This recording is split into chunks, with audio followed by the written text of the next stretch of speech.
আমি এই মুহূর্তে হানিফ গাড়িতে আছি, আর হানিফ গাড়ির সার্ভিস সবচেয়ে থার্ড ক্লাস। আমি অনেকগুলো টিকিটে কমপ্লেন করার জন্য নাম্বারে ফোন দিয়েছি, সে নাম্বার তো কল ঢুকেই না, একটা নাম্বারে কল ঢুকলেও ধরে নাই। তারপর ড্রাইভারের কাছ থেকে নাম্বার নিয়ে আমি কল দিলাম, সে ভদ্রলোক আবার কথা শেষ হতে না হতেই কল কেটে দিয়েছে আর রিসিভ করে নাই।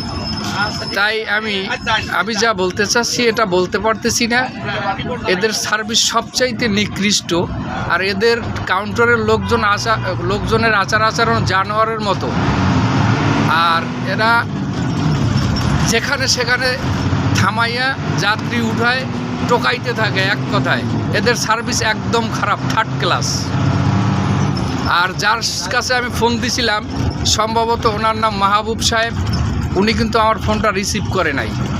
তাই মাহবুব সাহেবকে বললাম, আপনি কত বড় লোক যে আপনি ফোনটা রিসিভ করেন না? আমি টাকা দিয়ে কল করছি, আপনার বাপের গোলাম চাকর কোনোটাই না, কাউকে কষ্ট দেওয়ার অধিকার আপনার নাই। যদি কোনো দিন সামনাসামনি দেখা হয় তারপর বাকিটা বলবো।